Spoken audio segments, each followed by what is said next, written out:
Good afternoon and welcome to Kruger Field, Iowa Center Field at Harlan and Hazel Rogers Sports Complex in Fort Dodge, Iowa, home of the Girls State Softball Tournament presented by Iowa Farm Bureau. My name is Eric Zamora, and in just a moment we'll have the matchup in the Class 5A between the 7-seed Muscatine Muskies and the 2-seed, the Ankeny Hawkettes, right here on the Girls Union Network, powered by Mid-American Energy Company.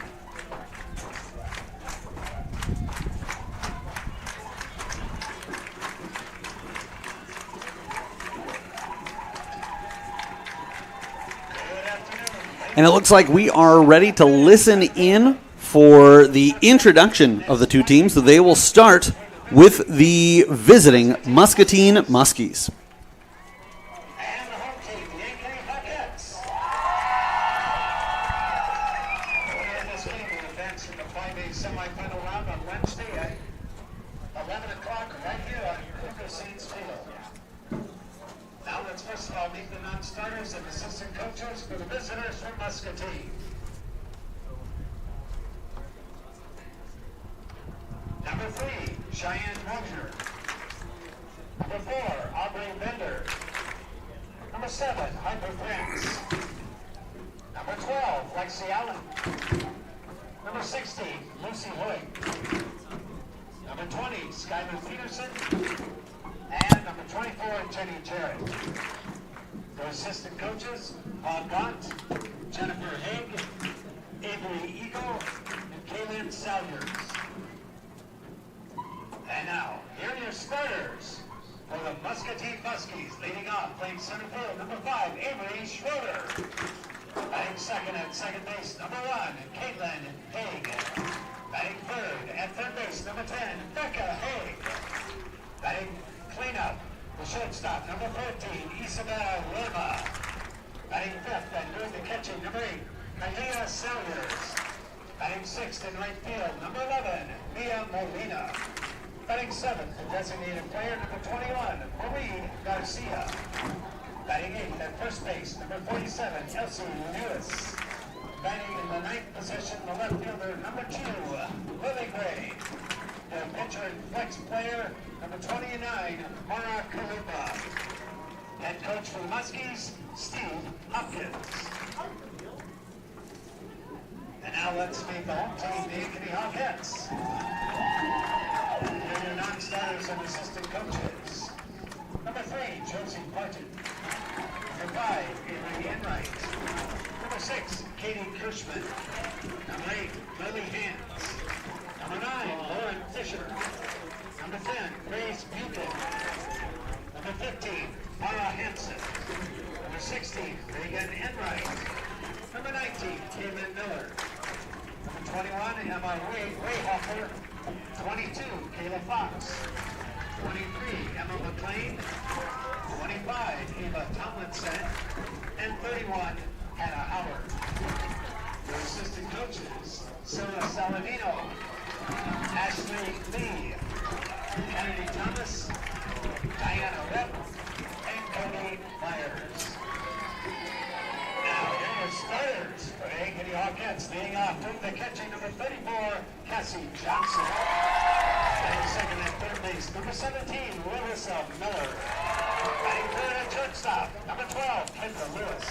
Cleanup hitter for the Hawkettes, doing the pitching, number 14, Abby Rusher. Batting fifth in right field, number 27, Kendra Winfrey. Batting sixth, the designated player, number 7, Aubrey Lensmeyer. Batting seventh at second base, number 4, Kennedy Palmer. Batting eighth in left field, number 2, Riley Reesberg. Batting ninth, the center fielder, number 1, Avery Nelson. And playing first base, number 24, Alyssa Lowe. And coach for the Hawkettes, Dave Bingham. Now turn your attention, ladies and gentlemen, our umpires for this contest as assigned by the Iowa Girls High School Athletic Union. At first base, Ron Taylor. At third base, Randy Lake. And calling the balls and strikes this afternoon, Mr. Jason Lewis. All right, who's ready to play state tournament softball? We thank you for joining us. Before we begin today's game, we'd like to once again thank Iowa Farm Bureau, proud title sponsor of the Iowa Girls High School Athletic Union, for their support. The Iowa Farm Bureau has an office located in each of the 99 counties across Iowa, and we'd like to thank the local offices for their support of the two teams playing in our game today. Thank you, Iowa Farm Bureau, for supporting the IGHSAU and the Iowa Girl. And I'd also like to, before we get too far into it, welcome in Dar Danielson, who will be doing color commentary for this broadcast. Dar, obviously the last game went a little bit longer. We kind of got squeezed in there, and a lot to try to break down here quickly. But one of the things that kind of jumped out to me is at this point of the tournament, you can kind of almost randomly pick the seeds, because a lot of people would say, well, Ankeny as the 2 seed's got to be the heavy favorite. But let's not forget this Muscatine squad. They finished third last year, and they returned 8 players from that team. So certainly if there's going to be an upset in the mix, a lot of people probably looking at this Muskie squad. Yeah, and the hardest thing to pick out here is you have a Central Iowa versus, they don't get to see each other that often. We don't, so you don't have a much comparison. You have all the CIML teams here, and you get to compare them a little bit. And I think that's sometimes what happens with the seeding and trying to compare who they played against, but as we saw at Bettendorf, they had a couple chances they could have, kept that game close against Centennial. Centennial made a couple big defensive plays and held them off. But, yeah, when you get here to this point, all these teams are pretty good. It's just who gets the breaks and who pushes through. And you called that Ankeny Centennial 7-1 victory as the 1 seed over the 8 seed Bettendorf. The two teams come in with similar records. Ankeny 31-6.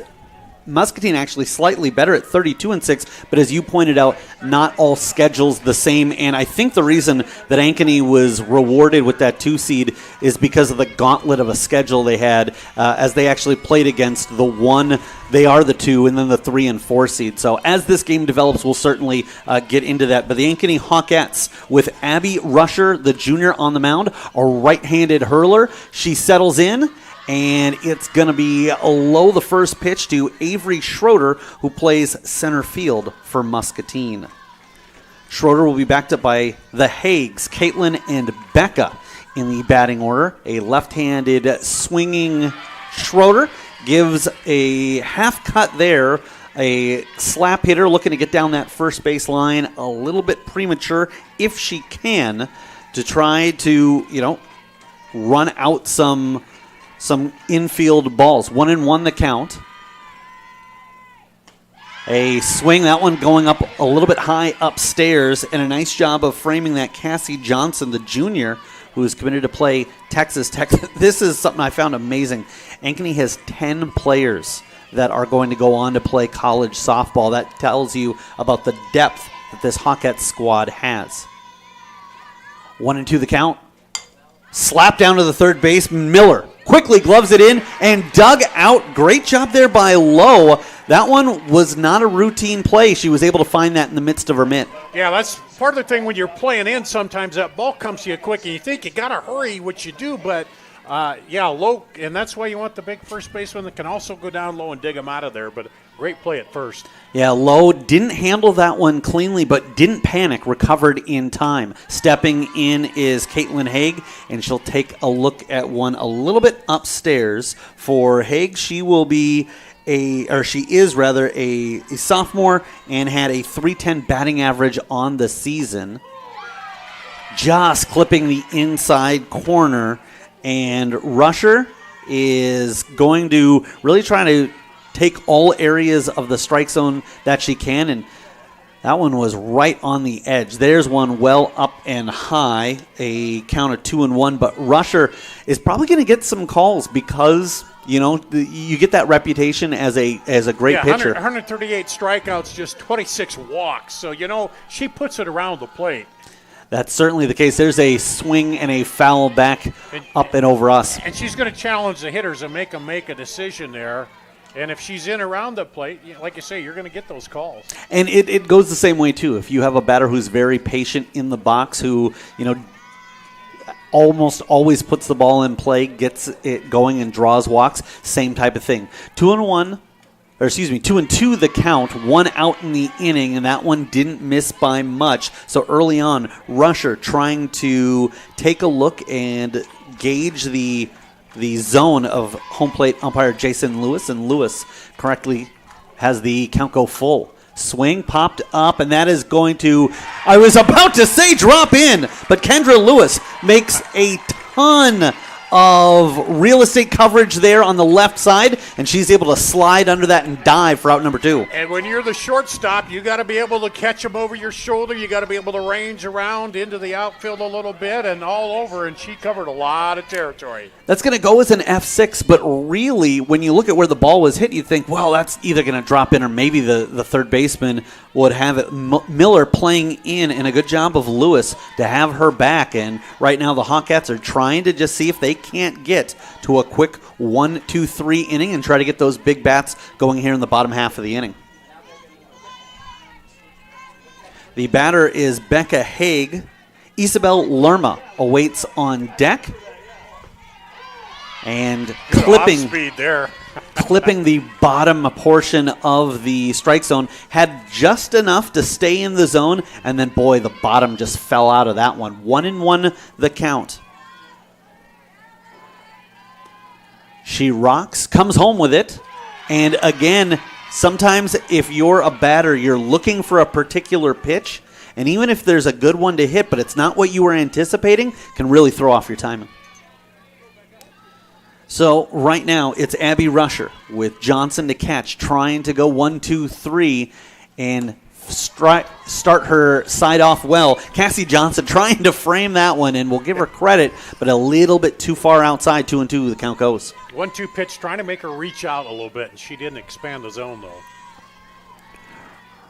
Rusher comes home with it, popped up, and will Johnson have enough to get underneath it just in front of us? And that one deflecting off of the netting right in front of us. Yeah, once it hits that net, then it's a dead ball, and you can't catch it. And from our vantage point, it was hard to see if it did, but we could tell immediately it had to have, because otherwise there would have been a lot more cheering from the Ankeny squad. So we'll keep the count the same, 2-2. And Rusher comes home with it. An elevated one that right out of her hand looked like it was going right down Broadway, and a good job by Haig to lay off of that, as by the time that crossed the dish, that was at eye level. 3-2 the count. Haig, a right-handed batter, waits and gets just enough of it to keep herself alive. Right away, Rusher, you can tell. In and out, up and down, she's moving the pitches all around the zone, not giving her something, same spot every time, making the batter think. Getting some encouragement from Lerma in the on-deck circle, who hopes she gets an opportunity here. 3-2 the count, and that is going to be ball 4. And now Isabel Lerma will head and switch spots for the base on balls taken by Haig. Not anything to worry about at this point, but obviously as a pitcher, you really are hoping you can start things out with that quick 1-2-3 and kind of let the moment settle in. It's kind of that old Hoosiers idea of, hey, you're at a huge venue, but it's still the same dimensions as you look around the field. Yeah, and oftentimes that pitch, last one, she kind of threw a little high, but you could settle in and you'll find the zone here as you get moving and get a little warmer. Lerma with a .412 batting average, although obviously going up against tougher competition this afternoon than she typically does with a swing. And I don't mean that as any disrespect, though, to obviously this Muscatine squad. If you don't know the dynamics of softball, you might say, well, they probably make the state tournament every once in a while. These guys are used to being here. 3 out of the last 4 seasons. Swinging through there is Lerma. But they're a program that now is in the high teens, 17 trips to the state tournament. And because of that, you also have that dynamic of this team. A lot of these girls were here last year. Showing bunt, then pulling back, hitting it to the left field side. Underneath it is Riesberg, and the Ankeny squad will get out unscathed as they strand that 2-out walk. No runs on no hits, no errors, and 1 left on base. After half an inning, no score, and it's Ankeny coming up to bat. We'll be right back with more softball. You're watching the Iowa Girls State Softball Tournament presented by Iowa Farm Bureau on the Girls Union Network, powered by Mid-American Energy Company.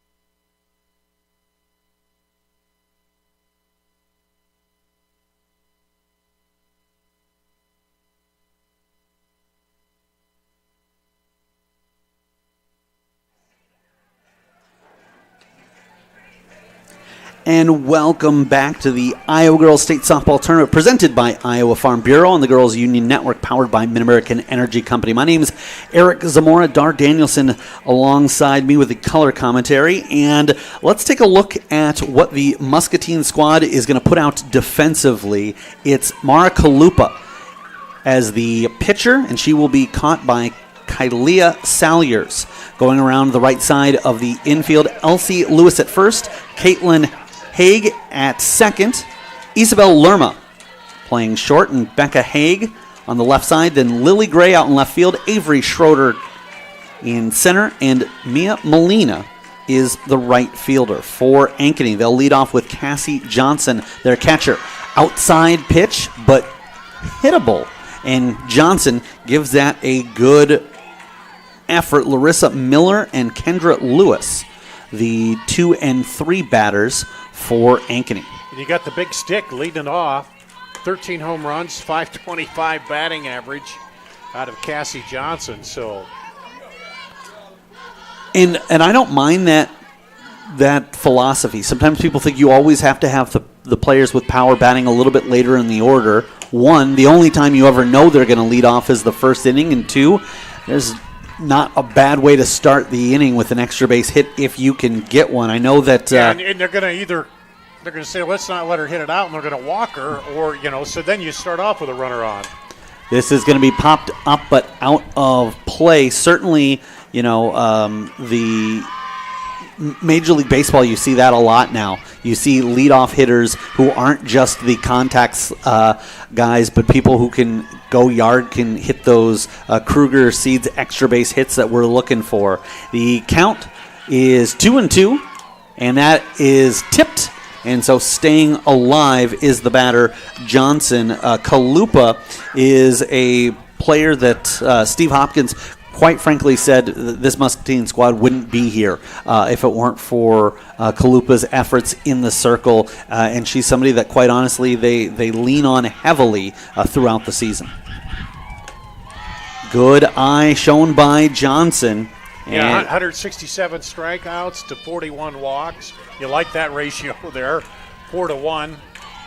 This is her 26th appearance and has 124 and a third innings pitched. So they are expecting her to be a workhorse. Here, Johnson, even though that first one, again, I think that might have been a ball, but she took a swing at it and then really got patient at the plate and ends up, as you pointed out, sometimes that's a little bit of a reputation walk because they know that she's got that opportunity to put it deep, and we will have a substitute runner, or a courtesy runner. Katie Kirschman will come in. Substitutions and pitching changes sponsored by IMT Insurance.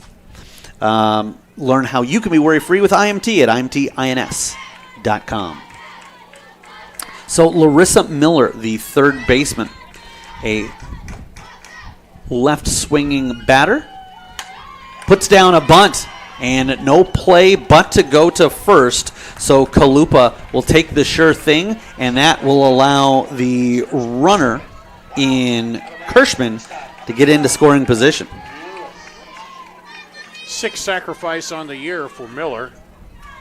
And here you got somebody hitting 411, and you're sacrificing because you want to get that early run, especially in the state tournament. You want to get ahead early, put the pressure then on the other team.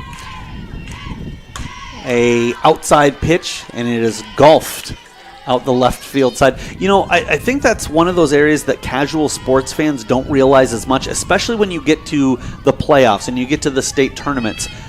I can't think of a sport where you can't say it's so much easier to play with a lead and make the other team come to you, and softball's certainly the case. There was a delayed swinging strike and then got caught up in a little conversation there with the catcher, Salyers, and Lewis, the home plate umpire. But everybody no worse for the wear, and most importantly for Kalupa, she has got the batter, Lewis, in an 0-2 count.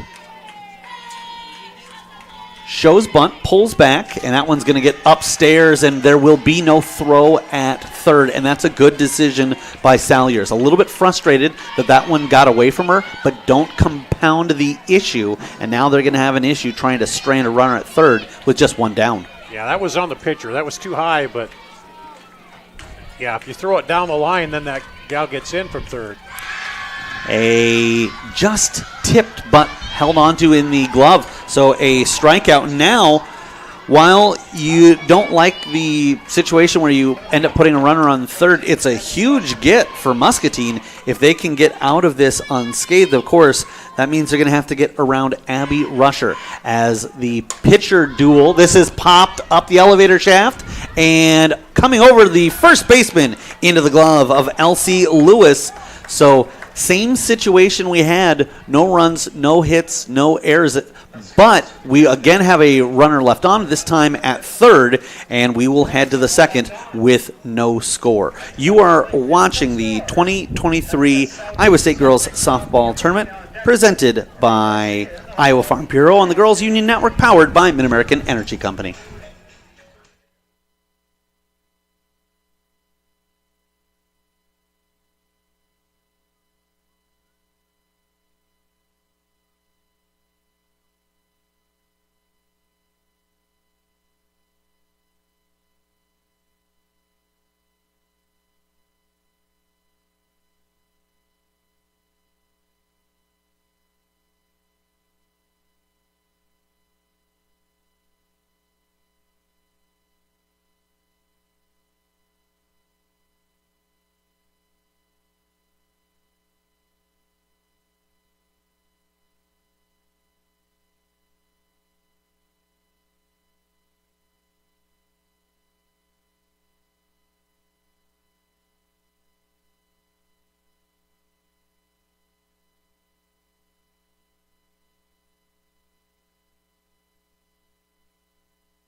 Hey fans, Central College has you covered with career building programs and tuition less than $20,000 a year and tons of scholarships. It's the best decision ever. Apply today at central.edu.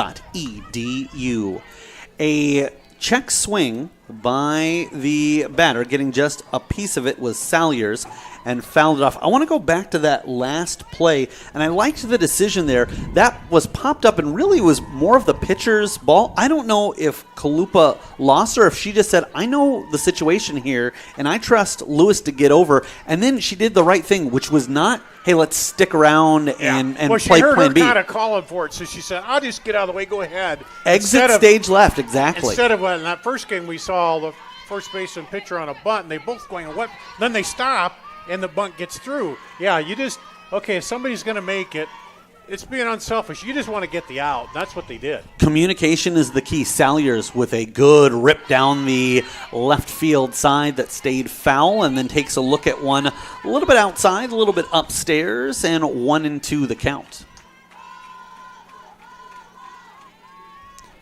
We do have a score update for you in the other game, as last we checked in, top of the 7th and Southeast Polk with a 5-2 lead over West Des Moines. So the Rams trying to move on to take on Ankeny Centennial, West Des Moines Valley, I should say, in the matchup of the 4-5 seed. Well, patience being shown here by Salyers as she draws the count full. Obviously not too much of a concern here in the second, but if you're Muscatine, what you'd like to do is beat up Rusher. There's a swing, and on a low strike, unable to catch up with it, then passing along a little bit of a conversation there. But certainly as the game goes on. Yeah, because that pitcher's going to dial in more, get warmer, feel better. So a lot of times these tournament games especially, jump on them early. If you can do that, that's big. Molina comes to the plate. Mia Molina will take a look at a pitch just off the mark. And getting back to that, too, ideally, if you're Muscatine, you'd like to put up some runs on Rusher early. If you can't do that, the next best thing is see if you can't just draw some longer at-bats, foul some pitches away, maybe draw some base-on balls, and see if you can't try to get her a little fatigued early. And that one is going to clip the inside of the runner. Stings a little bit, but I can tell you right now, she's feeling all right because she knows, hey, we've got an opportunity to try to get the first one here. She did the thing you teach him, turn back away, but it hit her in the back, and that'll sting a little bit, but you're on base in the state tournament. By any means necessary, Marie Garcia, the designated player, she in essence is batting for Kalupa and trying to give her pitcher some run support. It's Molina at first, and she has a big first couple of steps there trying to test the eyes of Johnson, and Johnson stares her back down to first base. Infield pulled in, anticipating a bunt here. Garcia gets on a third of the time. This one's going to be popped up and diving. Both the catcher Johnson and Larissa Miller in the vicinity, not too far away. And fortunately for Garcia, that one was just outside of their reach. You have room here at the backstop, but not quite as much room, I don't think, as some of the regular fields that you see, where there's a little more room to roam, and then generally you have those solid fences going up, where here you're coming back into the net. I think it's a fair playable distance. Every once in a while you'll see one where it's like it's a phone booth back there. Yeah. But you're right, it's not as deep, and so sometimes we saw that already in this contest where, if this were another foot or two back, that probably would have been an earlier out for the batter. So trying to get something going here is Garcia. Salyers led off with the strikeout. Molina clipped by an inside pitch. Low, and great job there by Johnson, as that one actually got away from her glove, but she was able to scoop it up with her bare hand. And then I don't think she expected to get Molina out at first, but she wanted to let Molina know, hey, if you stray too far, I can gun you down. Rusher comes home with it. Hit and just foul. That one was not foul by much, although quite honestly, the way Miller was playing that third base side, it's almost like a goaltender saying, I'm going to give you nothing but the post, so if I can't get to it, it's probably going wide, and that's exactly where Miller was. And Rusher's coming in on the hands quite a bit on these batters here for Muscatine. Rusher rocks, comes home with it low and blocked there by Johnson.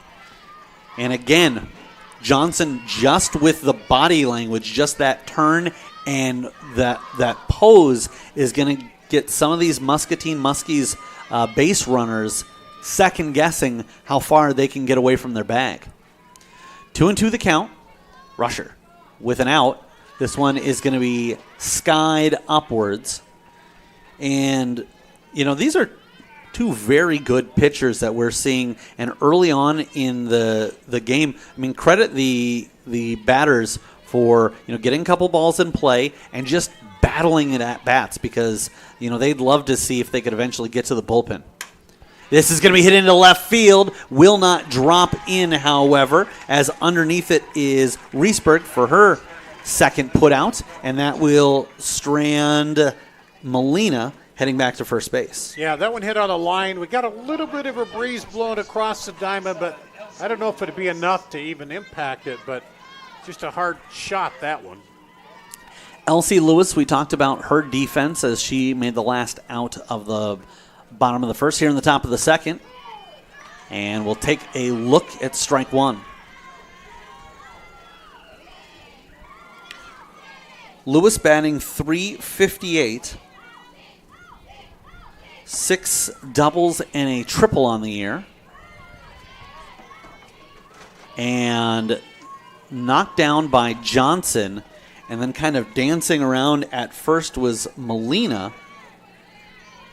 And I think part of the reason she felt as comfortable as she did is because the batter in the box was a lefty, and Johnson really couldn't throw through her. This is going to be hit into foul territory, but underneath it and making the running catch, Kendra Winfrey. She squeezes it, and so we have the same situation that we had in the first. No runs, no hits, no errors, and 1 left on base. We'll head to the bottom of the second. No score. You're watching the Iowa Girls State Softball Tournament presented by Iowa Farm Bureau on the Girls Union Network, powered by Mid-American Energy Company. What's affordable to her might not be for him. Our means may be different, but our need for energy is the same. And keeping the price for that energy as low as possible is exactly what we strive to do. It's what we've always done. Investments made 10 years ago have kept prices nearly unchanged. Investments made today will help keep prices predictable for the future, with energy that's cleaner, reliable, and affordable for all. An energy future that's American-made. Mid-American. Obsessively, relentlessly at your service.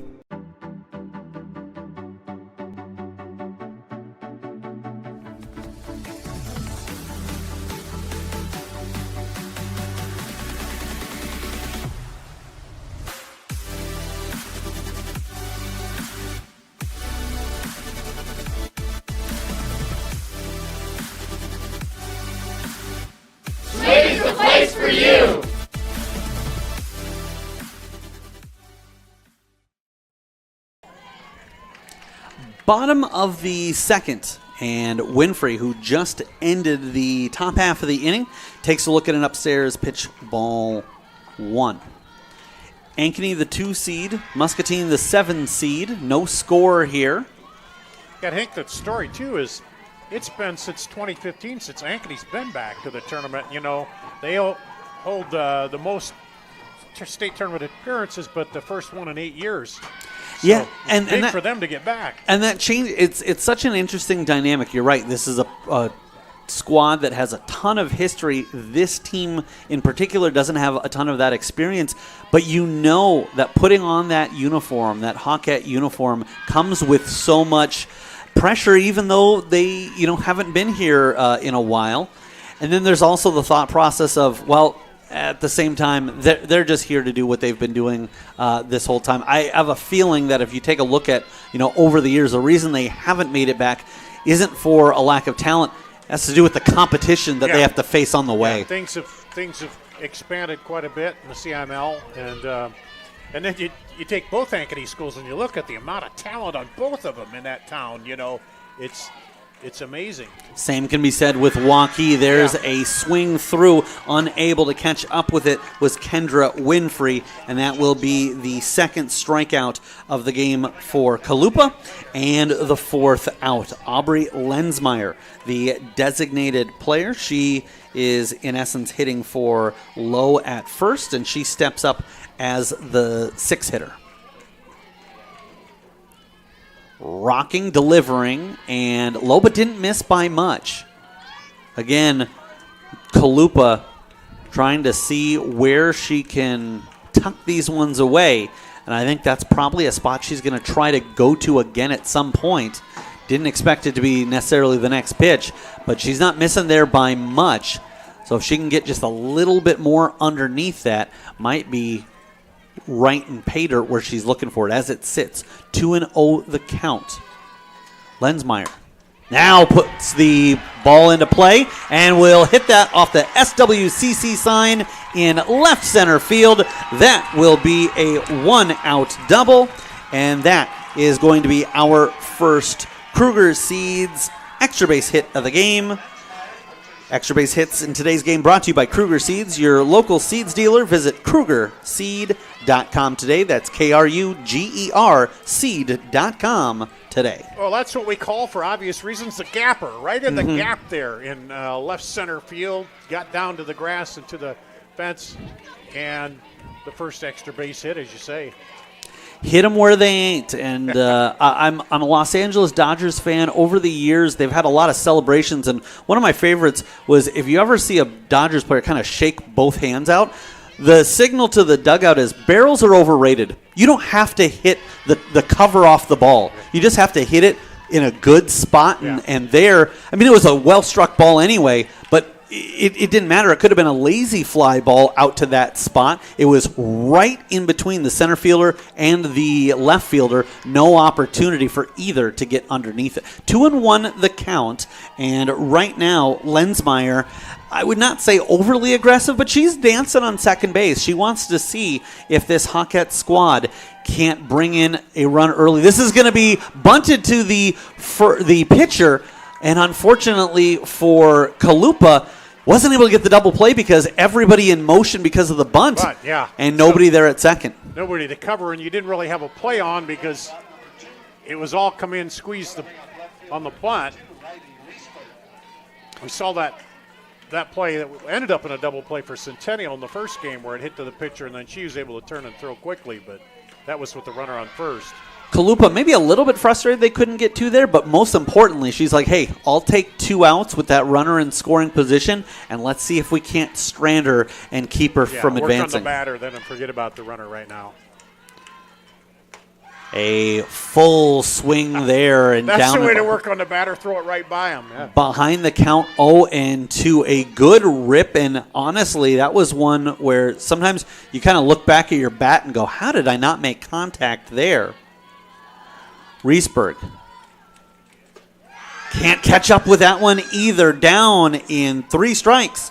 And so the Muscatine squad able to avoid any damage.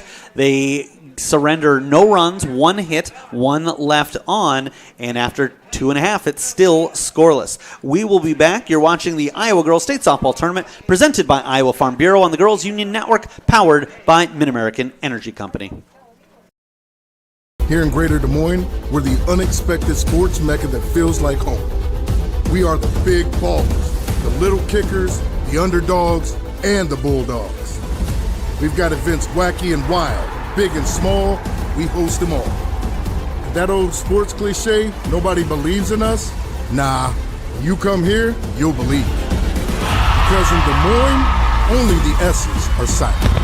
Let's go! When you choose Delta Dental of Iowa, you set a chain of good in motion because we invest in your community. So whether you get your plan at work or purchase it through us, you get more than great dental and vision insurance. You make a difference for others.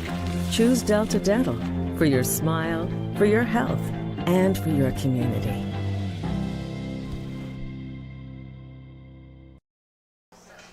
Welcome back to the Iowa Girls State Softball Tournament presented by Iowa Farm Bureau on the Girls Union Network, powered by Mid-American Energy Company. And fans, official state tournament merchandise is available online. You can visit IGHSAU.org to browse and customize your merchandise to match your style. There's a called strike to start inning number 3. It is going to be Lily Gray at the dish. Left-handed, swing, chops it, and Rusher wastes no time firing that over to first. I don't know if that was intentional or just it was like a little tap bunt instead of just bringing the bat to the ball. She got kind of a little light swing to it, but either way, it got right to the defense. And that was one of those, you're walking through a crowd, you accidentally bump somebody, and it's except at this point, she had to run down to first. Schroeder was a victim of a ground out to the shortstop to start things off. She'll lay down a bunt, and that one was much more intentional than the one before, but it ends up in the same result as Rusher has a couple of assists and quickly 2 away in the third. Obviously, Ankeny scouted a little bit, defensively, and they're handled it so far pretty well here. The thing is, if you mishandle one of those or it gets through, that's when you have trouble. But so far, the Hawkettes have done a good job of it. Caitlin Haig takes a look at one that didn't miss by much. Rusher kind of coming high into her kitchen there and just missed the zone. Wines delivers. This is popped up to the right side and called off by the center fielder. Avery Nelson was the second baseman, Kennedy Palmer, and a quick 1, 2, 3 inning. No runs on no hits, nobody left on base, and we will come back with the bottom half of the third. You're watching the Iowa Girls State Softball Tournament presented by Iowa Farm Bureau on the Girls Union Network, powered by Mid-American Energy Company. What's affordable to her might not be for him. Our means may be different, but our need for energy is the same. And keeping the price for that energy as low as possible is exactly what we strive to do. It's what we've always done. Investments made 10 years ago have kept prices nearly unchanged. Investments made today will help keep prices predictable for the future. With energy that's cleaner, reliable, and affordable for all. An energy future that's American-made. Mid-American. Obsessively, relentlessly at your service.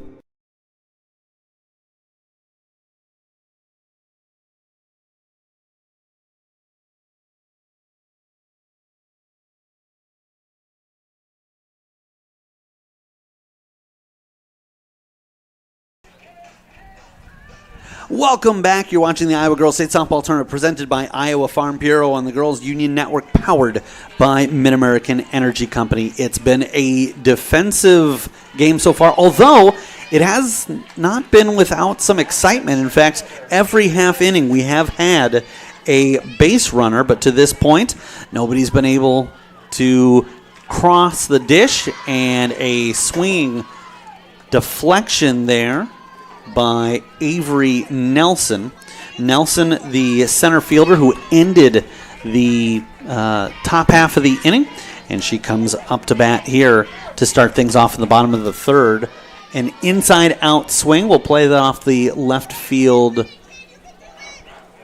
protection for the fans, and so quickly into an 0-2 count. And it got into that no man's land there at the side of the dugout where I don't know if the players can even reach it from there to get it off that fence.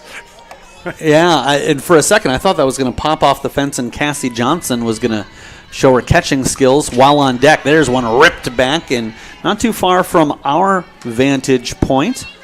And so we'll keep the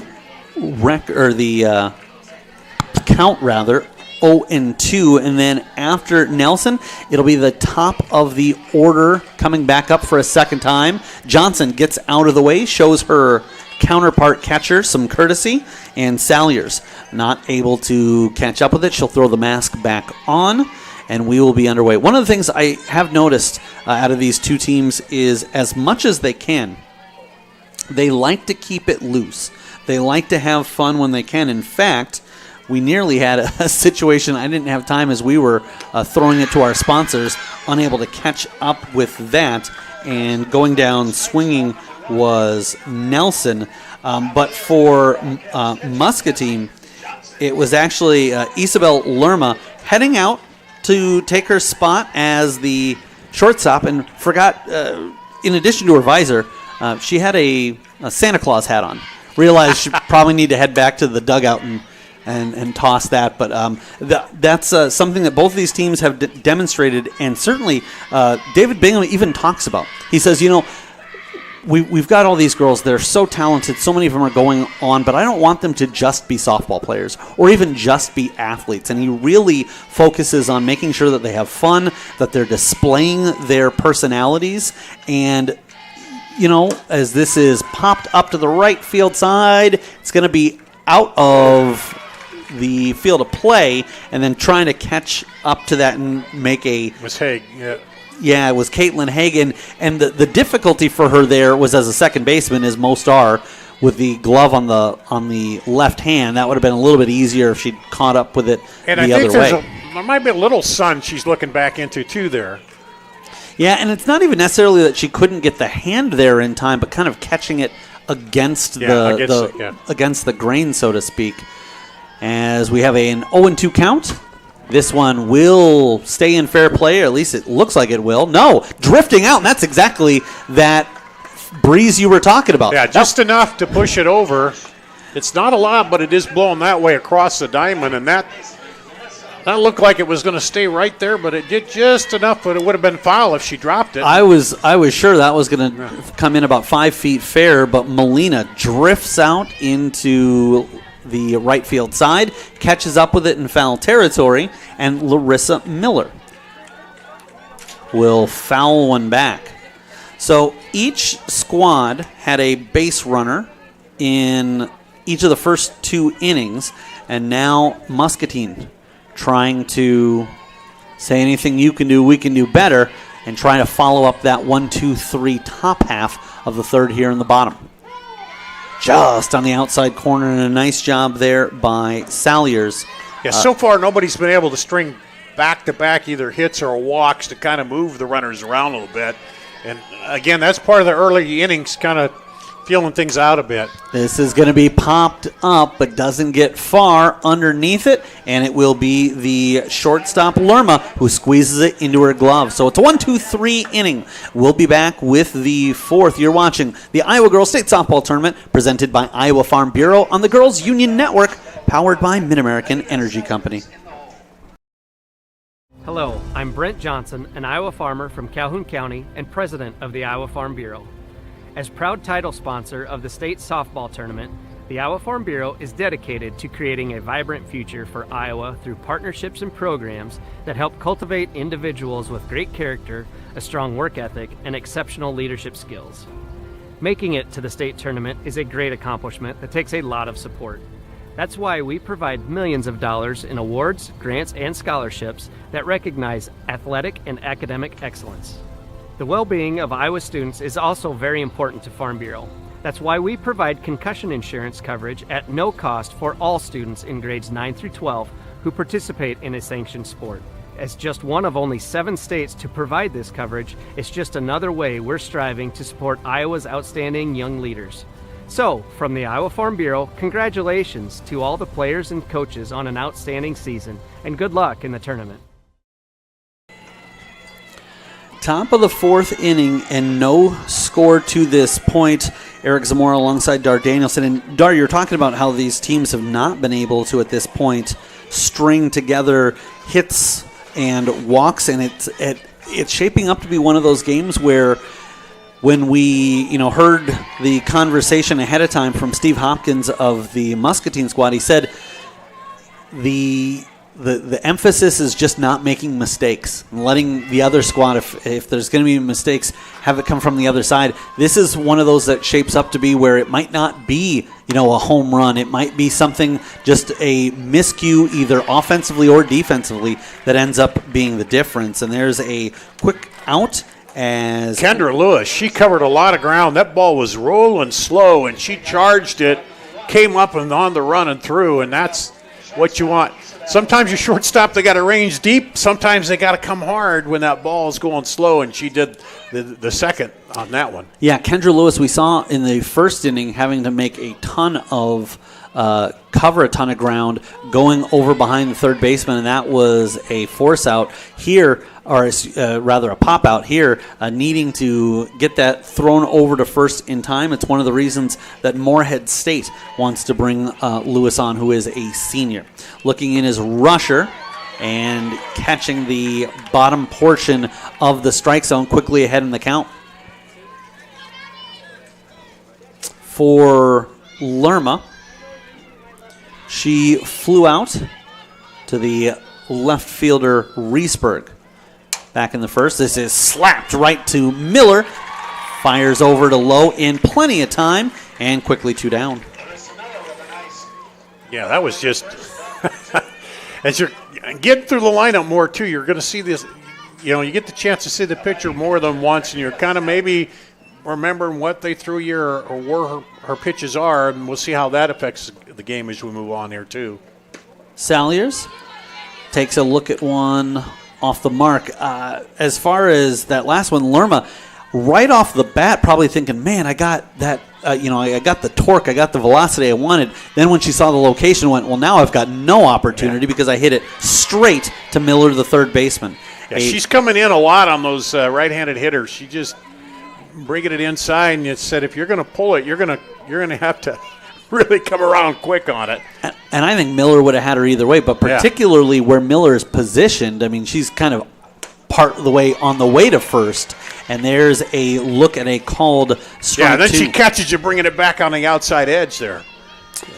So it is Rusher trying to make quick work of Muscatine here in the fourth. She rocks, she delivers low, seeing if she couldn't get the batter Salyers to chase. Salyers, a catcher, is a pretty good eye for the strike zone, and she draws the count to 2-2. Can't catch up with that one, however. It's a swinging strikeout and back-to-back 1, 2, 3 innings for Rusher, and she will give her squad an opportunity here at the bottom of the fourth. No score. You're watching the Iowa Girls State Softball Tournament presented by Iowa Farm Bureau on the Girls Union Network, powered by Mid-American Energy Company. What's affordable to her might not be for him. Our means may be different, but our need for energy is the same. And keeping the price for that energy as low as possible is exactly what we strive to do. It's what we've always done. Investments made 10 years ago have kept prices nearly unchanged. Investments made today will help keep prices predictable for the future. With energy that's cleaner, reliable, and affordable for all. An energy future that's American-made. Mid-American. Obsessively, relentlessly at your service. Being your family's grocery store isn't just about having the best butcher cut meat or the freshest produce. It's not about having the highest quality online shopping or experts who handpick your groceries. And it's not just about giving you the most affordable prices. Being your family's grocery store means making sure that you have all of that. And that's why at Fairway Meat and Grocery, it's what we've always been about.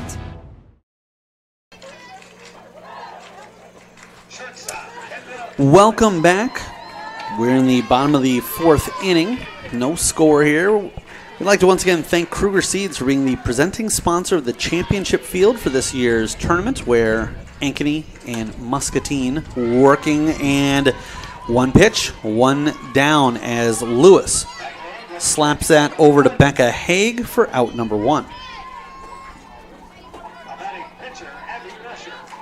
Now Rusher a chance to help her own cause here in the middle of the lineup for the Hawkettes.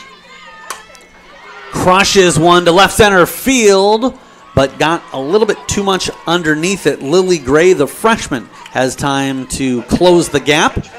And right now it's Kalupa making quick work of the Hawkettes offense. Yeah, that was about 195. The fence is 200, so just a little short of getting it deep enough, but Muscatine now looking, they'd like a 1-2-3 to get back in and get the bats going. Winfrey takes a look at ball one. Winfrey batting .330 on the season. Has got some power, a couple of home runs, 4 doubles. This one's going to be popped up and held onto by the catcher. Salyers talking it out with Lewis. And we have another 1-2-3 inning. No runs, no hits, nobody left on in a 1-2-3 inning. We'll be back with the fifth. You're watching the Iowa Girls State Softball Tournament presented by Iowa Farm Bureau on the Girls Union Network, powered by Mid-American Energy Company.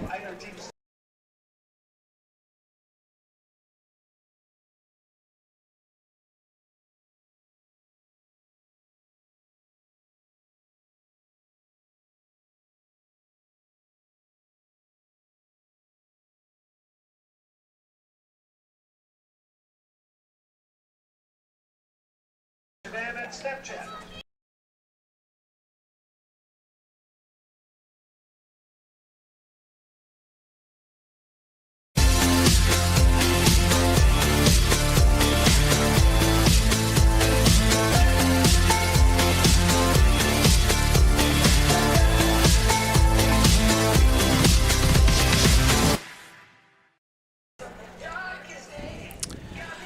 Back here at the Iowa Girls State Softball Tournament presented by Iowa Farm Bureau and the Girls Union Network powered by Mid-American Energy Company. And hey fans, Central College has you covered with career building programs. With tuition less than $20,000 a year and tons of scholarships, it's the best decision ever. Apply today at central.edu. Wasting no time chopping it to the pitcher, but Rusher throws over to first and quickly down one batter in the inning. This is at the risk of jinxing this. Things are moving right along. That's what I was just about to say. Yeah, I know what you're thinking. It's like, man, these last few innings have just kind of flown right by here. And both pitchers have been really, really good. I won't go as far as to say dominant, but they've been, as Crash Davis would say, they are spreading the ball around the field. Sometimes it's democratic. You don't have to just strike everybody out to be dominant. If you make them hit it right to your defense, that's just as good sometimes too, you know. Each pitcher gave up a base runner the first couple innings, and now we will see another as it is Garcia hit by the pitch. Yeah, left leg there got hit. She's going to try to walk that off a little bit. I think left calf maybe it caught her, and that stings just a bit. But yeah, that one probably a little bit more painful than the one Melina kind of had slide off of her, and that's how good Rusher's been. Is nobody has reached safely by putting a ball in play. Gave up a walk to Becca Haig, have to differentiate as there are two, and then the two hit batsmen Melina and Garcia. This brings up Elsie Lewis. Lewis 0 for 1 in the contest. Squares away, and that one came right at us. And from my vantage point, I had assumed that if it took that much elevation, that it was the batter that got a piece of it. But no, that's just just came high, and then the runner was down easily. Yeah, that just it seems like at times Rusher's having a little trouble with her grip. She's grabbed some of that dirt a little bit and some of the rosin, but there are times when it gets away from her. And so now one of the best opportunities either side has had to put up a run, as we have a runner on second, nobody out. Lewis with Gray due up next.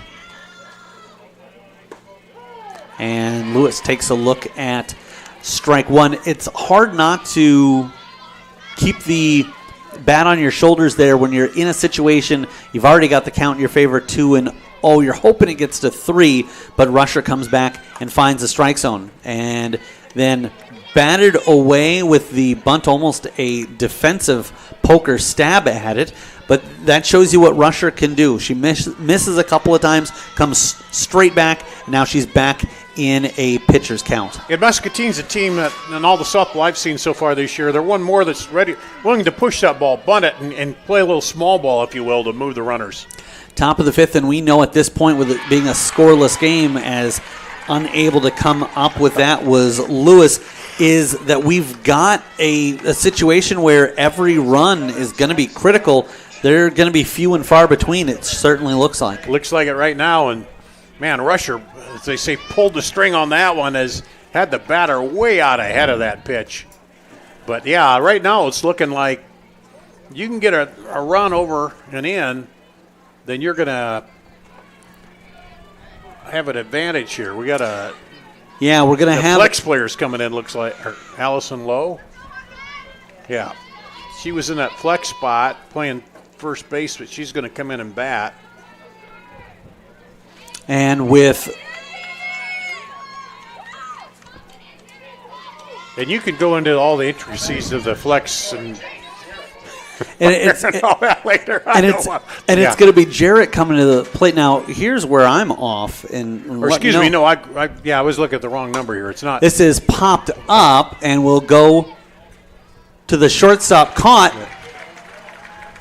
And that is going to be the inning as Lewis comes up with it. So, again, we have a scare, but the Ankeny squad able to fight through it. We'll be back in a matter of moments. You're watching the Iowa Girls State Softball Tournament presented by Iowa Farm Bureau on the Girls Union Network powered by Mid-American Energy Company. What's affordable to her might not be for him. Our means may be different, but our need for energy is the same. And keeping the price for that energy as low as possible is exactly what we strive to do. It's what we've always done. Investments made 10 years ago have kept prices nearly unchanged. Investments made today will help keep prices predictable for the future. With energy that's cleaner, reliable, and affordable for all. An energy future that's American-made. Mid-American. Obsessively, relentlessly at your service. Living your best life means something different to everyone, especially when it comes to healthcare. That's why Mercy One offers compassionate, personalized care.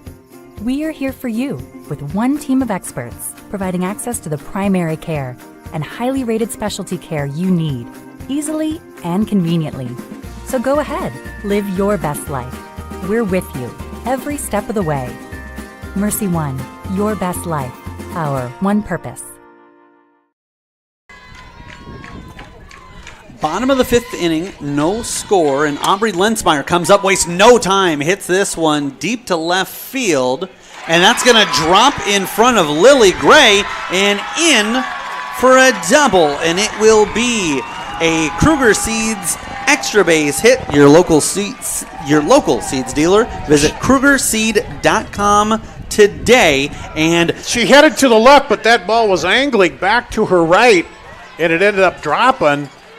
She looked up in to try to find it, and it looked like it was coming to her left a little bit, but then it angled back. Just, I think the way it was hit and the way it came off the bat, it wasn't the wind because the breeze is blowing across the diamond. It was just hard to gauge that, I guess, in the outfield where that ball was going. I think she was thrown off because, quite honestly, I think she was tuning into the broadcast here on the Girls Union Network and was playing the wind that just didn't end up pushing it where she was expecting it. So now the Hawkettes with a leadoff double and their best opportunity to put a crooked number up on the board so far. And Katie Kirschman will come in to run, the pinch runner there for Ankeny, which would be another IMT insurance substitution. Sorry, didn't want to steal that from not you. at all, not at all. Kennedy Palmer will come to the plate, but when you have a situation like this where bottom of the 5th inning, nobody scored, we've only seen 2 hits in the game. Yeah, if you could push this run across, you're sitting pretty good the way things have gone thus far. It feels like a multi-run lead, you're right. Yeah. So Palmer popped up to the pitcher her first time up, takes a look at a strike on the inside corner. So Dave Bingham's got to say to his batters, hey, just get up there and find something you like and hit it. You know, get it into a hole, and we're going to get that run across. And you don't necessarily need to be the hero. If you can hit that anywhere where it advances the runner, you'll take it. If you can chop that one down the first base side and allow Kirschman to get over. Looked like they had a play on, too, where the shortstop was coming over to cover third that time. Good eye there by Palmer. It's one that when you've got time to think about it, you say that's definitely outside of the strike zone. But in this situation, 0-2 the count, you got to credit her for laying off that one. Fouling this one back and into the netting. And now we saw the same thing the other way with Rusher. Kalupa can quickly turn a count from a hitter's count to a pitcher's count. Yeah, these pitchers, they're pretty precise, and they can change speeds in that, and they can, you know, get it right back. She knows the run's out there, but work on the batter, and that's what she's doing. Kalupa, the senior, comes home with it, and Palmer, and the second baseman. That's how you gauge a good pitcher, not when they can strike people out or when nobody's on base, but when they have somebody on base and they get out of trouble without giving up that run because they let their defense work and they work the pitches. There's some people who make a living off of plan A, but they don't have plan C or B, and there's a strike just on the inside corner. And so Kennedy Palmer goes down looking. This will bring up Riley Reesberg. So we talked about it. Get that run in, you're sitting good, but with one chance down now, you still got the runner out at second, so we'll see here. A lot easier said from our seats than from theirs. Yeah. Reesberg takes a look at a strike low in the zone, but Kalupa just seems to be dialed into that spot where she gets it low enough where either it fools the batter or they think, I'm not going to catch up with that anyway, and it's getting the call. That one didn't miss by much. Well, that's not a good place if you want to bunt it and bunt the runner around, and then it's also not a real great place to hit it. You got to golf down and hit that. So if you can get that low strike right just at the knee, that's a good place to put that pitch if you can consistently do it. Yeah, because if that is hit, there's a good chance. This one is drilled but foul, but absolutely rocketed if down. that stayed straight, that's gone, but it... Ankeny was looking for that breeze again. Not enough breeze to blow that one back in. But getting back to what a great location that pitch is if you do hit it and hit it down, there's a good chance you're hitting it back to Kalupa. Not only could that be an out, but depending on where the runner is, that could even be the lead runner out if they can catch. Yeah, if she can take it Kirschman, and throw it to third, yeah. Catch her in a rundown. So, yeah, that's a good spot. I would not be surprised to see her go back there. Similar height of the pitch, but definitely going much further outside with that one, and not a bad idea if you give somebody a similar pitch a couple of times. Maybe give them something with just a little bit of a difference and see if they don't fall into that rhythm of expecting it the exact same spot. 1-2 the count. They come home with it, swinging strike, and boy, they are fired up at the circle as they've quickly gotten 2 outs. Just a little bit. I think she might take just a bit off of that one and swung under. And now you're sitting with runner at second and 2 outs. So you get that leadoff runner out there and you're thinking, hey, we could push him across, but so far. And then we're going to have a pinch hitter here. Yeah, and Nelson was due up in the order, but instead they're going to be bringing in Josie Parton, and I can tell you that as much as Parton wants to be the hero here, her thought also has to be just keep the inning alive. Contact. We've got Johnson coming up next, who's got power, who hits for average, and then it's the top of the order. So as long as Parton's at bat ends with it still being the 5th inning, she's going to be happy with it. Parton hitting .375 on the season. Not a bad tool to have coming off your bench. Fastball and swings through it heavily there. She was not thinking keep it the inning alive. She was thinking I'm going to take care of this myself. Yeah, drive it out of here. Righty on righty. Kalupa gets upstairs and then immediately taps on the Muskies written across her chest as saying, hey, no, that was on me. We didn't get crossed up there. I just missed the location. 1-1 the count. Big swing and unable to make contact there was Parton. Awaiting at second is Kirschman, who is running for Lensmeyer. And a strike as unable to catch up with it, and Kalupa had ripped off her mask almost before that ball had gotten into the glove of Salyers, but she knew that she'd gotten her squad home. We'll come back in the 6th. Don't go anywhere. We still have no score. You're watching the Iowa Girls State Softball Tournament presented by Iowa Farm Bureau on the Girls Union Network, powered by Mid-American Energy Company.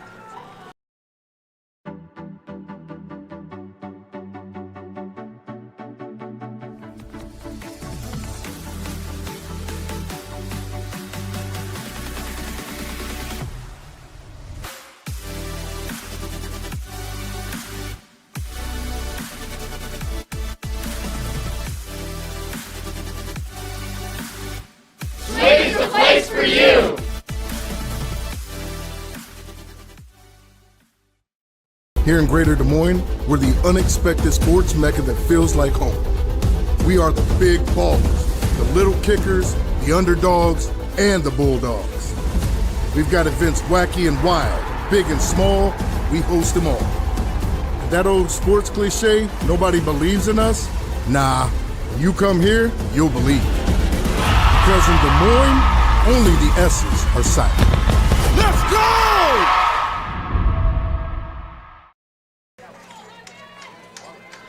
And we are back top of the 6th inning, and we are still looking for our first run of the contest as the Ankeny Hawkettes, the 2 seed, getting a good test here from Muscatine, the 7 seed, as it is the top of the order. Schroeder, Haig, and Haig due up. And credit Rusher, as she's done a fantastic job with the top 3 in the order, as they're a combined 0 for 5. The only blemish was walking Becca Haig back in the first. 1-1 the count. Schroeder awaits. Rusher check down the third base side and well foul as that approached the Kruger Seeds banner. Yeah, it's these good pitchers, too. It's so much you see, especially the tournament. Those first few innings, they're figuring out where the strike zone is, and then they're dialing it down, and they just seem to get better as we're going on here, and that's what we're seeing out of both these pitchers right now. Schroeder north of 500 on the batting average, 66 hits, and now 127 attempts. She is a junior, and at this point of the season, when you get to Fort Dodge, you know that more often than not, games are going to be close. They're going to be tight. So at this point, it's not about trying to do too much and put up highlights. You're just trying to pass the baton and allow the next person up to start a rally. Diving and just unable to come up with it. That was a fantastic effort. Looked like it was going to be a just edge of the glove catch and not able to hold on through hitting the ground. And then credit to base running for Schroeder, able to see that it was on the ground, and she got the second. So here again, you're going to get a runner in scoring position with no outs. Ankeny had it, couldn't get him across. Can Muscatine do it? But, yeah, that was a diving attempt on the catch, but that would have been a highlight reel catch, as I just made mention that that's not necessarily what you need to do as a batter. And it was an extra base hit. Extra base hits in today's games are brought to you by Kruger Seeds, your local seeds dealer. Visit Kruger, Kruger, seed.com today. And so if you're Muscatine, you're cooking up something here. You've got the leadoff batter on in scoring position. She's got some speed. And then you've got those players that, the coaching staff and specifically head coach Steve Hopkins was talking about, the players that they expect to come through. The Haigs, Becca, a senior, Caitlin, a sophomore, and it's Caitlin coming up right now. And Ankeny going to have to figure out a way to maybe steal an out or try to prevent Muscatine from advancing runners here in the next couple batters. Caitlin lays down a bunt. They'll go to first. Good direction there by Johnson, the catcher. Did not want the third baseman Miller thinking about anything but just getting that surefire out, and she rips it into the glove of Alyssa Lowe. Is that the first time we've had a runner at third today? For the Muscatine squad, yeah. Yes. Yeah. So, again, the opportunities come few and far between, and they're going to see if they can't take advantage of it. Upstairs, there's just one other time that we had, and that would have been Ankeny's Kirschman, who was courtesy running for Johnson as the first batter for Ankeny in the contest. So rare air that these runners get, and showing bunt, hitting back. Time! Covering was Kendra Lewis, the shortstop. And a gun thrown there by Johnson. 2 down, and that completely changes the reception of this inning. Boy. Yeah, Johnson just fired it. And you got to get off the bag a little bit, but the trouble is you got all your momentum coming. You got to stop, boom, go back the other way. Just like they drew it up, the old 2-6. But they'll take it any way they can. And Rusher's a competitor. She's got ice in her veins. But I have to imagine that even rising to that moment of runner on third, 1 out, she's feeling a lot more comfortable right now. A strike is taken off a little bit prematurely was Haig. She thought that one had missed, but it just clipped the inside. And then Miller's got to make the play in the tag, too, because if it gets by her into the outfield, they got the go-ahead run coming in. Yeah. So it's just perfection you got to have, and they did. Yeah, upstairs is the pitch, so Haig draws the base on balls. So they got a runner, but first base seems a lot farther away, doesn't it? The way this game is going than having that runner over at third. Have we seen how hard it is getting him in from there? Isabel Lerma has had a couple of good at-bats and hasn't been rewarded for it, 0-2. But remember, she nearly snuck one over the third baseman were it not for Lewis coming over and making a great play. And then her second time up in the fourth, struck one really well, but right at the third baseman, Miller. So would not be surprised at all to see her go to that left side of the field again. As you've talked about, Rusher really trying to get in on the hands of the Muskies batters. 1-1 the count. Rusher wastes one in the dirt and away. Set with the call from Johnson. Inside pitch, and it's fouled away. And that will keep the base runner Haig at first. And think, too, when you have good pitching, you have the defense. They keep alert, too, and it just plays off of each other, as we saw there with, the catcher throwing out the runner at third. The Ankeny squad, or rather the fans, starting to make some noise here. They'd love a punch out. This one is drilled well foul. Got a lot on it, but just couldn't straighten it out in time as she got ahead of that swing.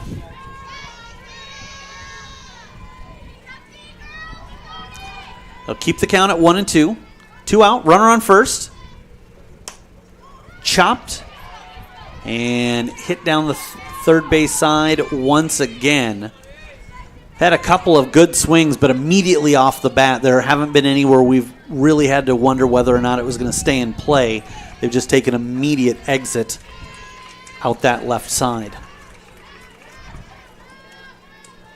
Lerma awaits. Swings and rips one. This one will stay foul or stay fair as it heads over the head of Miller. But a great job by Riesberg to get that in quickly. I was sure that we would have seen Haig get to third. One thing, though, that was working against her was that it was hit the third base side and not the first base side. Yeah. Had it been going and it the other hit way. down and it skidded out pretty fast, but Riesberg was there and made a clean play. If she bobbles that for a second, then they're bringing her, I would think, and you're going to test it. But they've strung a couple things together here. Let's see what happens. Still 2 outs, but Salyers at the dish, and it's the butterfly effect. We never know what would have happened, but interesting to think back that, they've strung a couple of things together twice. Yeah, had they not get thrown out at third, then was that runner going to be pushed in? So awaiting, and an off-speed pitch that nearly got Salyers to bite. She thought about it a long time. She started to swing, checked her swing, then thought about it a second time. She's thinking, man, that looks good. But that was sitting on a string for a moment. This is going to be popped up into shallow left field, called off by Riesberg. We got a game going on here, Eric. We certainly do. So the Muscatine squad able to string together a couple of hits, and they strand 2, but can't get anybody across. We'll be back with the bottom of the 6th. You're watching the Iowa Girls State Softball Tournament presented by Iowa Farm Bureau and the Girls Union Network, powered by Mid-American Energy Company. What's affordable to her might not be for him. Our means may be different, but our need for energy is the same. And keeping the price for that energy as low as possible is exactly what we strive to do. It's what we've always done. Investments made 10 years ago have kept prices nearly unchanged. Investments made today will help keep prices predictable for the future. With energy that's cleaner, reliable, and affordable for all. An energy future that's American-made. Mid-American. Obsessively, relentlessly at your service.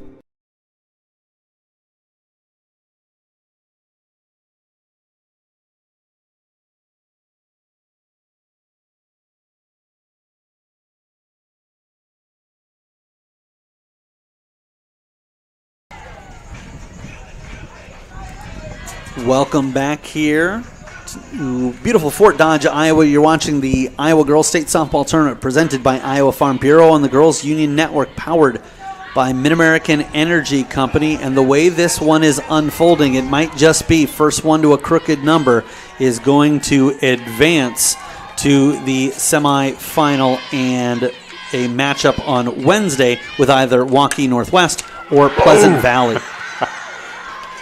Great start here for Muscatine. One pitch it took to retire Cassie Johnson, and that's not just any batter. That's their leadoff batter and a big first out. On the other diamond, Waukee Northwest and Pleasant Valley 1-1 in the third there. The winner of this one meets them tomorrow or Wednesday at 1 o'clock. So that game at 1-1. This game a tight game here too. Ball one. Waukee Northwest, the 3 seed. Pleasant Valley, the 6 seed. Every once in a while, you'll see a team kind of mosey their way in with an okay, not a great record. That is not the case in Class 5A this year, as Bettendorf, the only team not to have 30 wins on the 30 season. wins, but they're 30-9, not bad, you know. Yeah. I mean, yeah. Or 29-10 was their record.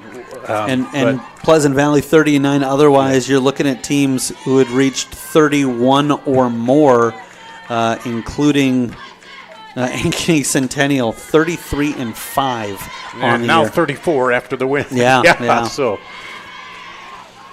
tough competition across the board. We talked about how the this Ankeny squad has got to feel good if they can get past Muscatine, because they've got experience playing a lot of the other top teams in the bracket.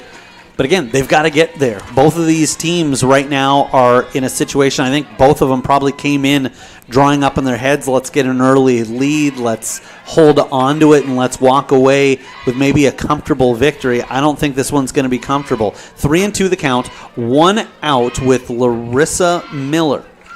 Looking to see if she can do some damage for the Hawkettes. Taps one, but about a 1.5 foot foul.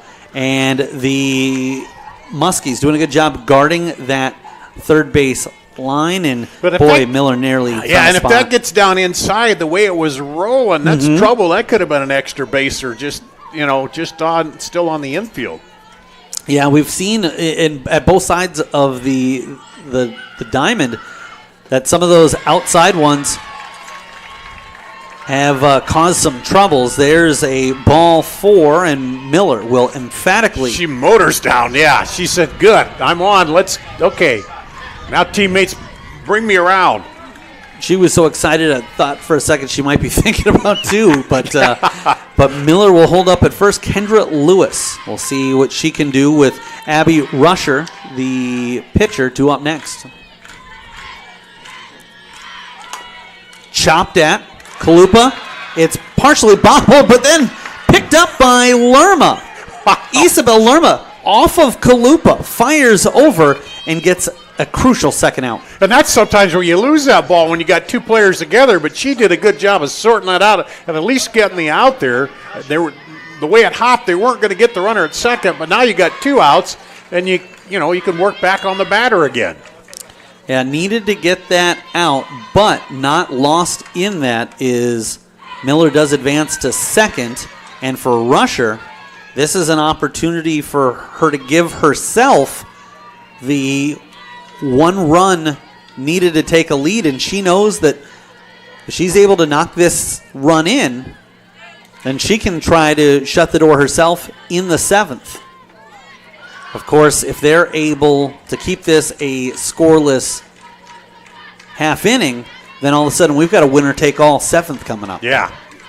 1-1 the count on the season. Rusher batting .371, pops this one up right to the second base bag and held onto by Lerma. Shortstop comes over, yeah. For a second, looked like she wasn't 100% confident, but she squeezes that one close, and we will head to the 7th. No score yet between Muscatine and Ankeny. You're watching the Iowa Girls State Softball Tournament presented by Iowa Farm Bureau on the Girls Union Network, powered by Mid-American Energy Company. Hello, I'm Brent Johnson, an Iowa farmer from Calhoun County and president of the Iowa Farm Bureau. As proud title sponsor of the state softball tournament, the Iowa Farm Bureau is dedicated to creating a vibrant future for Iowa through partnerships and programs that help cultivate individuals with great character, a strong work ethic, and exceptional leadership skills. Making it to the state tournament is a great accomplishment that takes a lot of support. That's why we provide millions of dollars in awards, grants, and scholarships that recognize athletic and academic excellence. The well-being of Iowa students is also very important to Farm Bureau. That's why we provide concussion insurance coverage at no cost for all students in grades 9 through 12 who participate in a sanctioned sport. As just one of only 7 states to provide this coverage, it's just another way we're striving to support Iowa's outstanding young leaders. So, from the Iowa Farm Bureau, congratulations to all the players and coaches on an outstanding season, and good luck in the tournament. Welcome back to the Iowa Girls State Softball Tournament presented by Iowa Farm Bureau on the Girls Union Network, powered by Mid-American Energy Company. And how about one inning for all the marbles, or maybe more? We'll see as Muscatine comes up to bat with Mia Molina. Who's going to make the big play? Who's going to make the mistake? Could turn on either here when you go to the 7th inning in the first round of the state tournament. And there are certain athletes that they get that ill feeling, that pit in the stomach when they know everything's on the line. There are those that rise to the occasion, and I imagine that both of the pitchers we have in the circle right now are the latter, as this seems like the type of game that Abby Rusher was meant for, as she tries to see if she can't once again keep Muscatine off the scoreboard. Just 2 hits for each side so far, 2-1 the count. And interestingly enough, for Muscatine, they both came back in the last inning, but they weren't really strung together because Schroeder wasn't still there. There's a diving attempt, but unable to come up with it, and you can't start a rally without the first. Molina got that hit in the perfect spot. Yeah, it was a tweener, or did the shortstop come out, and I think rightfully the outfielder called off the shortstop, but then it just kind of dropped quick under her, and here you go. You start with, as you say, with the one hit, the leadoff hit. If Molina eats 2 more Cheerios this morning, that's probably in Reesberg's glove, but it works out. This is bunted first, is the only play for Rusher, and again, I know that this is probably something that a lot of people say, well, how important is it? I have loved what I've seen out of Cassie Johnson and directing the show. There is no such thing as over-communication, especially at this point in the season, this point of the game. Yeah, and know where everybody is defensively, where the ball's got to go. Go to first immediately. Don't worry about it. We can't afford 2 runners on right now and nobody out. Framed well by Johnson. She'll be heading to Texas Tech, but she's just a junior. Especially knowing your pitcher in the circle pitches well with runners on. That's not a big deal. Also looking at the next 2 up, have yet to really do any damage, and so that might be a consideration there as well of, hey, you know what, we're fine with you guys having a runner on second. We think we can get the next 2 outs and get to the bottom half of the 7th unscathed. This is popped up. Center fielder calls everybody off and starts to get into shortstop territory, but doesn't matter there as Nelson squeezes that in. You might say, well, should Lewis have that? Not really, because Nelson's moving forward, whereas Lewis would have had to move sideways. And then in the back of their minds, Muscatine's got to remember that play where they threw the runner out at third, and it's got to be a little bit of do we or don't we try it here. So it's Gray, chops one down the right field side, and Rusher. That's kind of the in-between the old slap hit and bunt where you're kind of swinging and chopping it. Rusher looks in and finds a hole. Now they'll hold the runner at third. And I think that was a smart move, as I don't think they would have beaten Nelson. But there also gets to be a point in the game where you say this may be a low percentage play, But all we've had all day offensively are low percentage plays, so keep that in mind as this game goes on. The thing you don't want to do is throw the ball around the park like a Little League game, and that was smart. Just hold it. Now everybody on defense has to know where you're going with it. If the runner goes, do you throw down, or do you throw short and try to catch the runner at third again? Are we going to have a pitching change, or we're going to meet at the mound, I think? We're having a meeting so far, and keep in mind that now it's the top of the order, and if you're Ankeny, maybe the last person you want to see up right now is Avery Schroeder. Has hit the ball well, 1 for 3 in the game, ground out to the third baseman to start things off, but then hit one out to left field that dropped in, and so now an opportunity for the Muskies to try to dig deep here, 2 out in the game. And again, and this is a full defensive here. They're talking about where we're going to go. I think they're talking, too, with that runner goes from first, do we throw down or we throw short back to the pitcher on it? And, Yeah, and again, I don't think that the play was to send Molina. But because of how good Rusher's been, maybe there was a half-second thought of it just because you say, look, we're not going to get very many opportunities here. And was that perhaps one? But I think that would have ended the inning. So now it's Schroeder. Looks in and starts to take off early. Hits one foul. That'll go off the netting and off the top of the Hawkettes dugout as they're all anxiously awaiting the arrival of their field mates and hoping it's still goose eggs.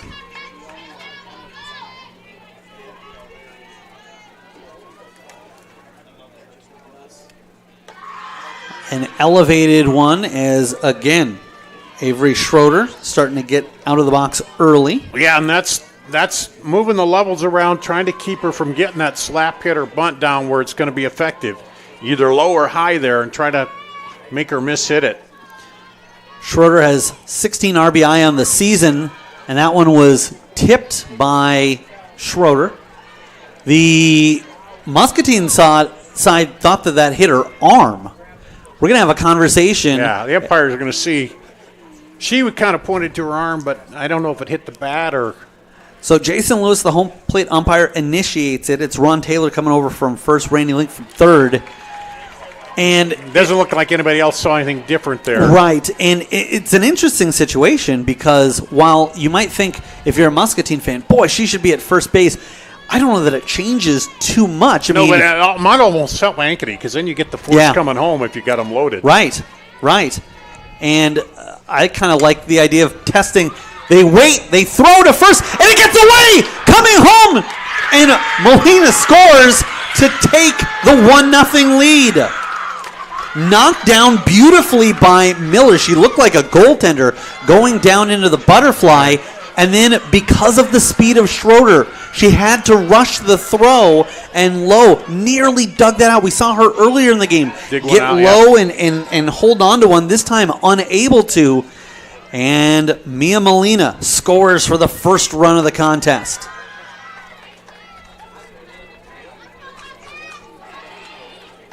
They're going to score that as an error, and Muscatine doesn't care at all how it's scored. I think that's probably right because of the throw being low.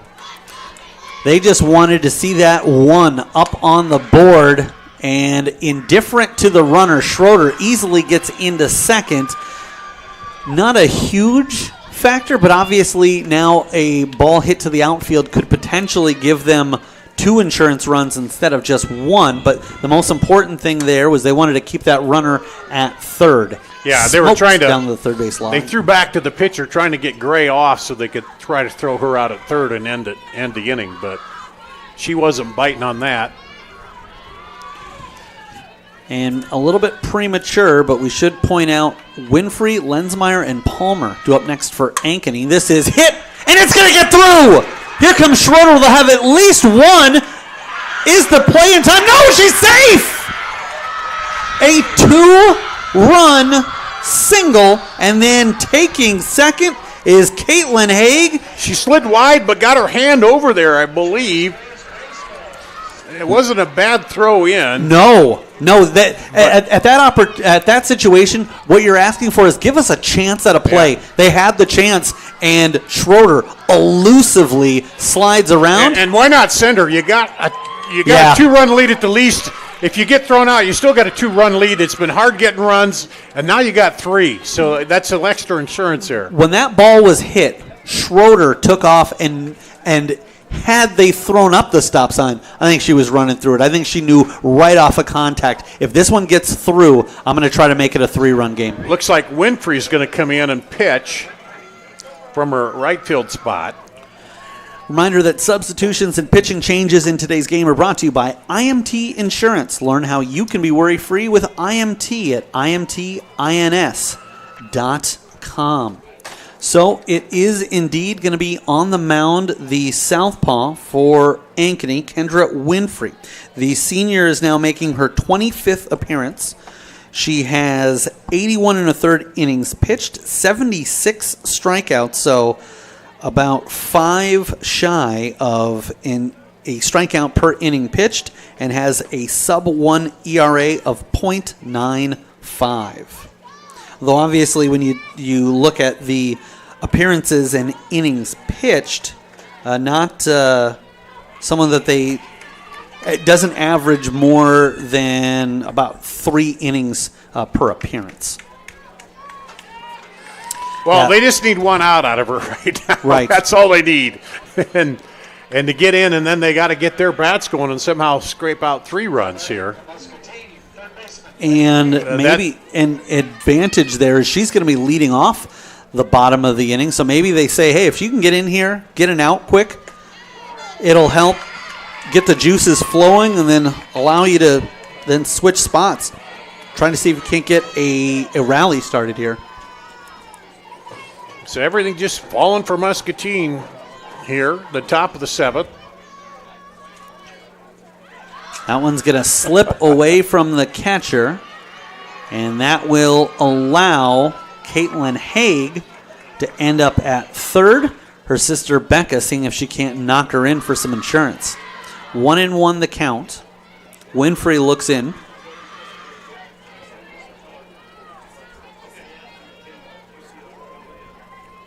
Kicks, winds. This is going to be chopped to the third baseman. One hopper into the glove, fires, and the out, but the damage is done. 3 runs on 3 hits, 1 left on, and it's 3-0 Muscatine heading into the bottom of the 7th. We'll be right back with more Iowa Girls State Softball Tournament presented by Iowa Farm Bureau on the Girls Union Network, powered by Mid-American Energy Company. What's affordable to her might not be for him. Our means may be different, but our need for energy is the same. And keeping the price for that energy as low as possible is exactly what we strive to do. It's what we've always done.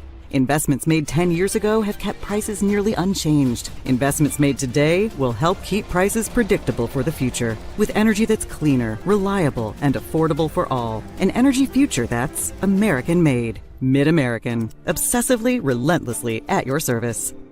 The Iowa Farm Bureau is proud to present the state softball tournament and celebrate the accomplishments of Iowa's student athletes. To the Iowa Farm Bureau, this is more than just a sport. It's hometown pride, it's hopes and dreams, it's our future leaders. It's a reason to do more and be more. And it's that farm-strong spirit that can only be found in Iowa. Congratulations to the student athletes and coaches on an outstanding softball season.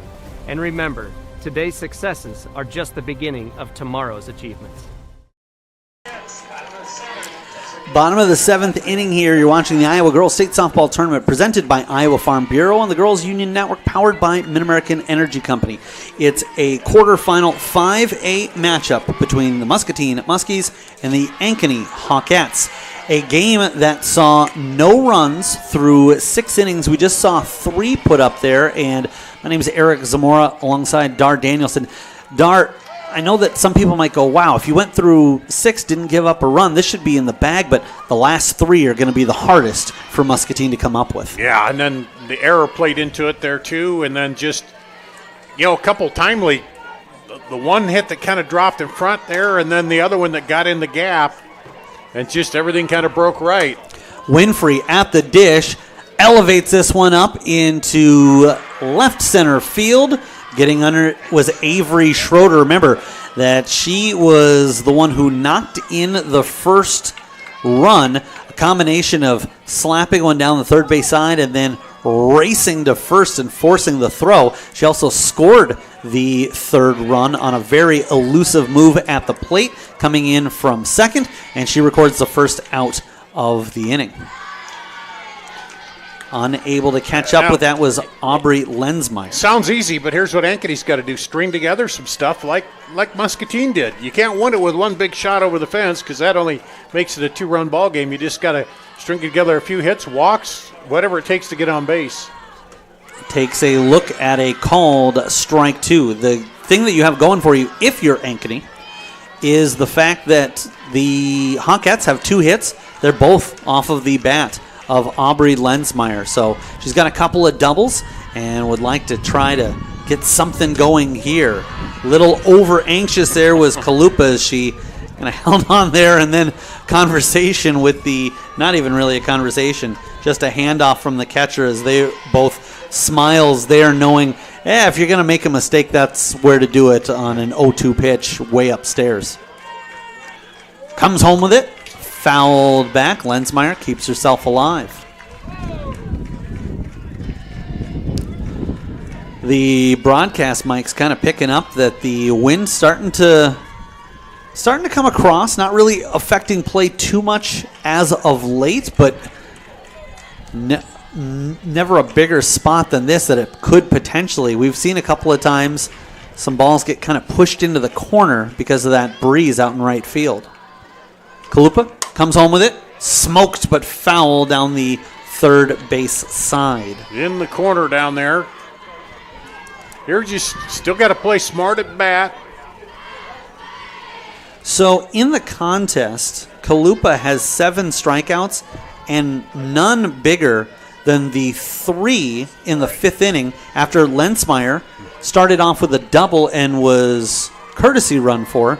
She then struck out the next 3, and a big reason that it's still a 0 up on the board for Ankeny. The Muscatine side, the infield especially, trying to sell the call, but that was definitely off the plate. Good eye there by Lensmeyer as she settles in. 2-2, lays off that one as well. Another one. Those are 2 pitches you could have easily been swinging at and strike out, but no, she knows she needs to get on base, so then she puts it back into a 3-2 count. So now it's kind of even up. It was a pitcher's count there, but now we're back to where you just got to be ready for whatever she throws you. And with 2 strikes, perhaps 2 outs left in your season, those are hard ones to lay off of there.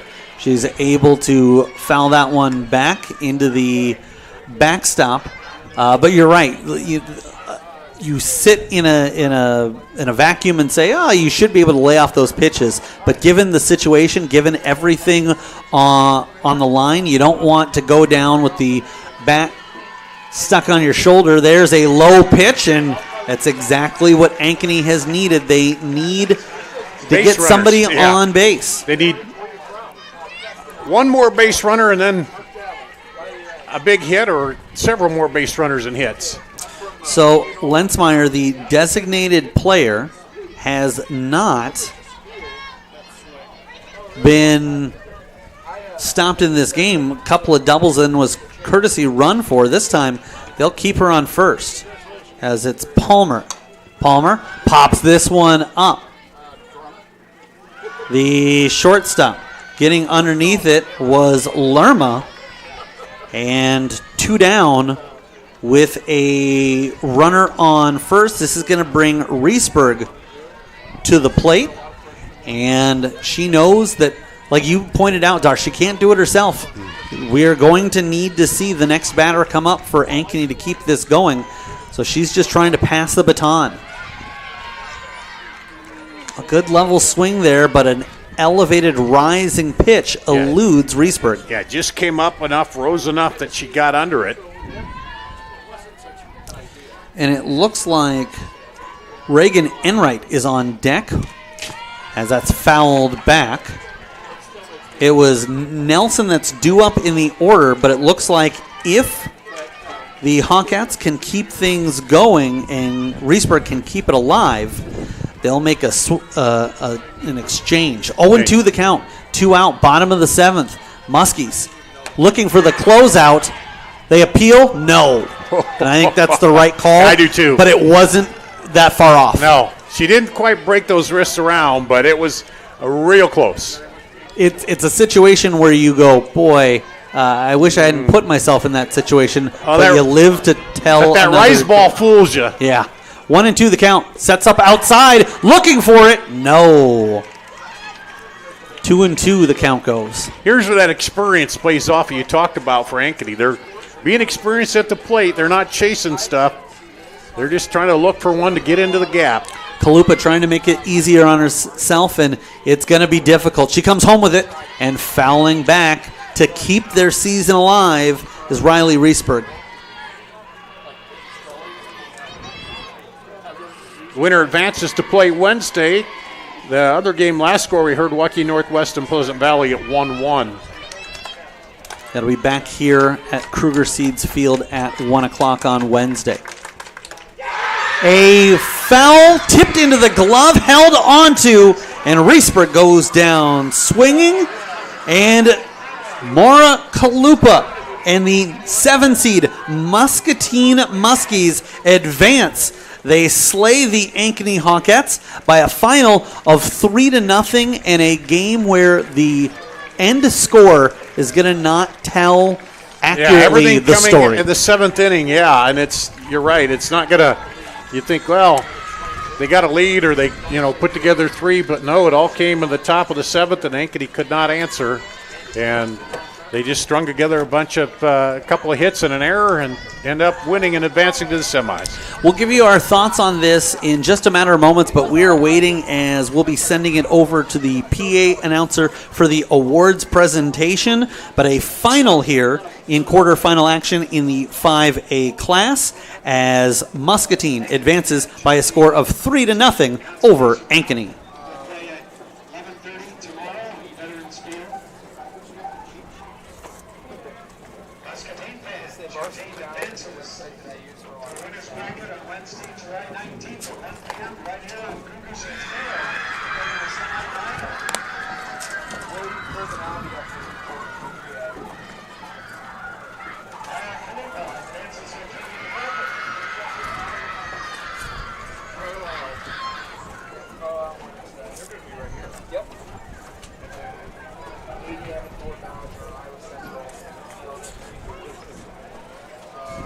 We'll go ahead and take a quick break, and then we'll come back with the post game for this one. Muscatine defeats Ankeny by a final of 3-0. You're watching the Iowa Girls State Softball Tournament presented by Iowa Farm Bureau on the Girls Union Network, powered by Mid-American Energy Company. What's affordable to her might not be for him. Our means may be different, but our need for energy is the same. And keeping the price for that energy as low as possible is exactly what we strive to do. It's what we've always done. Investments made 10 years ago have kept prices nearly unchanged. Investments made today will help keep prices predictable for the future. With energy that's cleaner, reliable, and affordable for all. An energy future that's American-made. Mid-American. Obsessively, relentlessly at your service.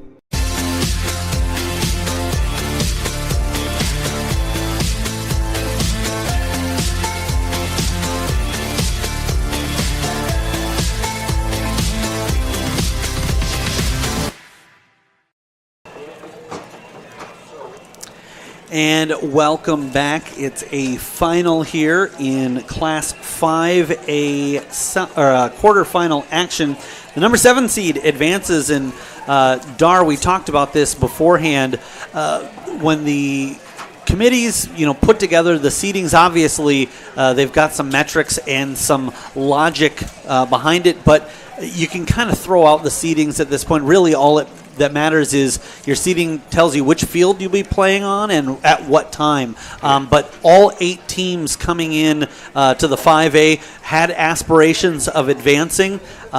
particularly a team like Ankeny, who had as much success as they had with as tough of a schedule as they had. But at the end of the day, it was Steve Hopkins, Muscatine Muskies, who just kind of seemed to scrap and keep themselves in and the I was game. just saying, when you're the underdog of the lower seed, you just want to keep it close and give yourself a chance in the end. So, well, that's basically going to do it for us. I want to quickly point out that we talked a lot about the offensive numbers, but for Ankeny, for the Muscatine squad, Mara Kalupa ends up going 7 innings, 8 strikeouts, and just 2 hits given up. And they talked about Coach Hopkins saying that they'd have to rely heavily on her, and she came through. We want to thank everybody a part of the broadcast, including Jose Guzman, our engineer and producer, Dar Danielson, our color commentator. My name's Eric Zamora.